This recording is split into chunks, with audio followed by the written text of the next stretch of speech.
రాష్ట్ర ముఖ్యమంత్రి వైఎస్ జగన్మోహన్ రెడ్డిపై రాయి దాడి ఘటనను మంత్రి పెద్దిరెడ్డి తీవ్రంగా ఖండించారు. ఓర్వలేకనే సీఎం జగన్పై దాడులకు పాల్పడుతున్నారని, జగన్పై దాడి దురదృష్టకరమని, దాడికి పాల్పడిన ఎంతటి వారైనా కఠిన చర్యలు తీసుకోవాలన్నారు మంత్రి పెద్దిరెడ్డి.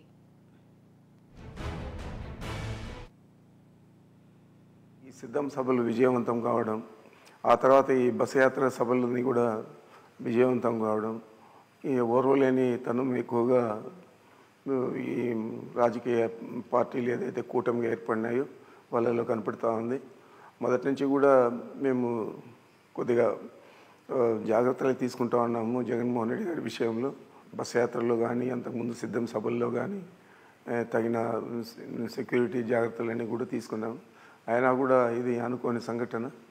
ఇది ఎందుకంటే వాళ్ళ మాటల్లోనే వాళ్ళకు నైరాస్యం కనపడుతూ ఉంది, ద్వేషపూరితంగా మాట్లాడుతూ ఉన్నారు, అనరాని మాటలన్నీ కూడా అంటున్నారు, రాజకీయ విలువలు లేకుండా మాట్లాడుతూ ఉన్నారు.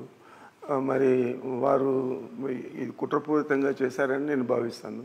అంత సక్సెస్ అయినప్పుడు ఈ బస్ యాత్ర మాత్రం ఎందుకు సక్సెస్ కాదు? అక్కడ సక్సెస్ అవుతుంది. ఓర్వలకే ఇది చేశారు.